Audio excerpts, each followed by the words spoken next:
Bonjour à tous et bienvenue sur ma chaîne Mélina Personality. Aujourd'hui je vais vous parler, comme vous avez vu dans le titre, de sujets un petit peu tabous. Ça revient quand même pas mal sur YouTube, mais j'avais envie de m'exprimer à ce sujet sur ma chaîne, même s'il y en a d'autres qui le font. On n'a pas tous la même façon de penser et de dire les choses. Donc je vous ai déjà fait une vidéo sur la transidentité pour vous expliquer vraiment ce que c'est en profondeur, même si la vidéo je la trouve un petit peu longue. Je vous la mets en barre d'infos, vous pouvez cliquer dessus pour aller la voir. Je vous mets la miniature juste ici pour que vous puissiez vous rappeler et vous référencer. J'entends des phrases négatives pour le coup pour ma part autour de moi, que ce soit pour moi ou d'autres personnes trans, qui sont vraiment à bannir en fait. Il y a des phrases, il y a des choses à ne pas dire à des personnes trans. Vous allez voir que la personne va être gênée en fait. Il faut quand même prendre des pincettes quand une personne est née différente, que ce soit un handicap, que ce soit un trouble de l'identité, que ce soit n'importe quoi. Cette confusion un petit peu dans la tête où il y a certaines phrases qui sont vachement brutes de décoffrage, peut-être même complètement mal placées. Bon, c'est vrai que certaines personnes ne s'imaginent pas et ne se rendent pas compte de ce que c'est exactement la transidentité. C'est pour ça que je vous conseille vraiment de regarder ma première vidéo avant celle-ci. Alors, on demande souvent, que ce soit un homme ou que ce soit une femme, on lui demande « t'es un mec ou t'es une meuf ?»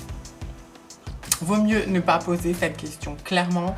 Si vous voyez une personne transgenre, qu'elle soit, pour vous, peut-être que quand je dis vous, c'est pas tous les abonnés ou toutes les personnes qui me suivent, c'est vraiment une généralité pour m'exprimer. Personne dite masculine, on va parler beaucoup de stéréotypes dans cette vidéo parce que pour moi, il n'y a pas de stéréotype de genre. Les femmes qui aiment bien avoir les cheveux très courts, il y a des hommes qui aiment bien porter du vernis.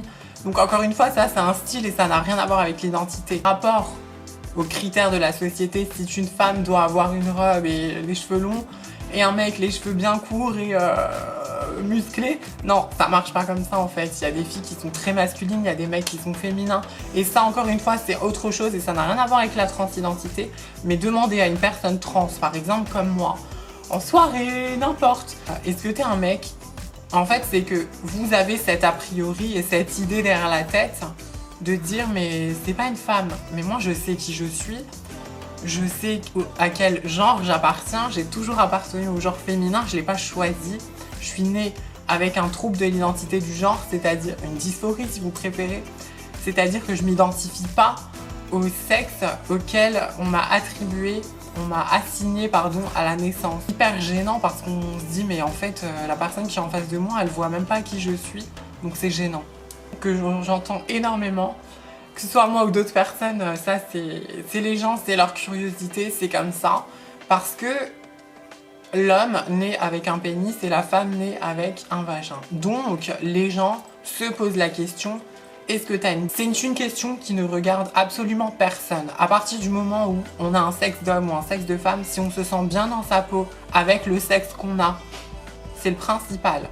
C'est un sexe, c'est personnel. C'est comme les oreilles, les cheveux, tout, c'est vraiment personnel. Je comprends pourquoi certaines personnes disent à d'autres personnes trans, est-ce que tu as un sexe d'homme ou est-ce que tu as un sexe de femme?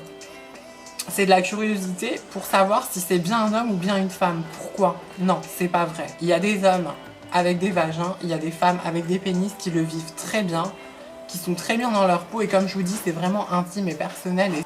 Et c'est presque une des phrases qui me sidère le plus. Même, j'entends même des personnes homo ou des personnes trans le dire. Mais ça, c'est chacun sa façon et moi, je n'aime pas trop qu'on me dise ça à moi. Tiens, elle, ça se voit pas que c'est une femme trans. Ah, lui, ça se voit que c'est un homme trans.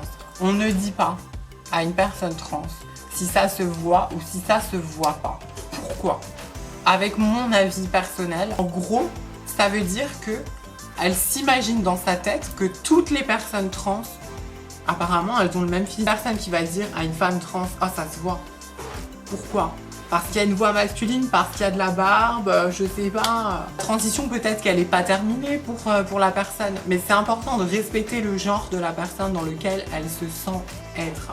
C'est comme si vous dites à, je sais pas, une femme de 30 ans, ouais allez, je te donne 35, 36, ça veut dire que toutes les personnes qui ont 35 ans, ils ont la même tête en fait. C'était quoi ton prénom avant? Mon Dieu, comment on peut demander ça à quelqu'un? Comme je vous dis, je prends toujours l'exemple d'une femme trans, c'est beaucoup plus simple pour moi puisque je suis une femme pour le coup. J'espère que vous l'avez remarqué. Dans la vie de toute façon, on est soit un homme, soit une femme. On peut pas être autre chose que ça, sinon après on est une chaise. Vous voyez ce que je veux dire?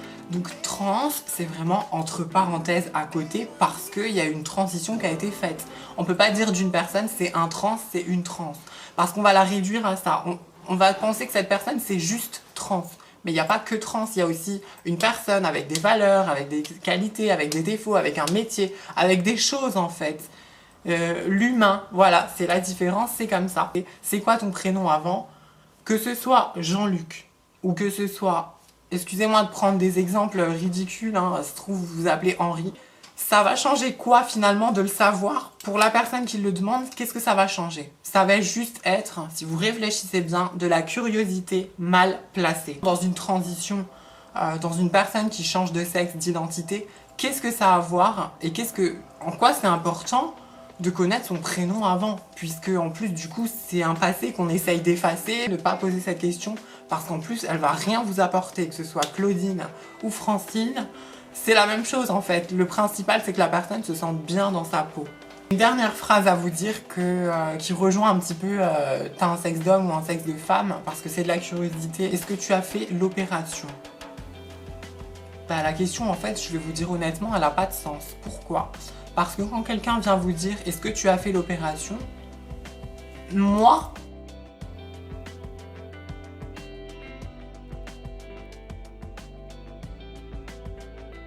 je sais pas quoi répondre parce que des opérations, que ce soit dans la transition ou n'importe, il y en a des millions des opérations. Réduire la pomme d'Adam, je connais plus les termes exacts des opérations, mais pour se faire enlever la poitrine pour les hommes trans, changer de sexe, refaire son nez, il y en a plein des opérations, donc clairement on peut pas dire t'as fait l'opération comme ça. Et puis c'est tellement curieux de dire tiens est-ce que t'as changé de sexe ou pas. Alors c'est vrai que il y a des personnes qui s'intéressent et on a le droit de s'intéresser à ça.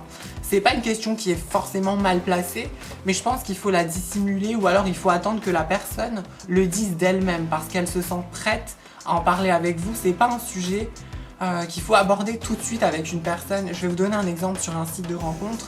Vous êtes un homme qui parle avec une femme, peut-être trans ou pas trans.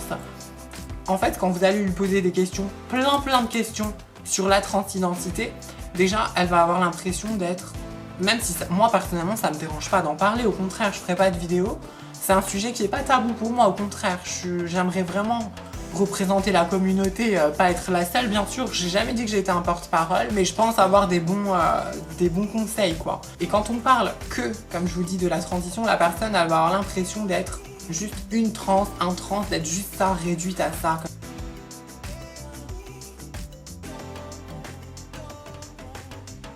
Vaut mieux laisser la personne s'exprimer sur le sujet à sa façon et quand elle se sent vraiment prête, quand elle a envie d'en parler. Parce que c'est pas quelque chose de facile, c'est pas quelque chose de simple. La transphobie, elle existe énormément. L'ignorance, ça fait partie de la transphobie. Alors, il y a plusieurs degrés, les gens qui vont insulter, les gens qui vont tuer et même violer, je sais pas. C'est très grave. De pas connaître le sujet, avec le temps maintenant, ça devient un petit peu grave parce que les gens ne s'identifient pas en fait. Moi j'aimerais bien que l'image change un tout petit peu.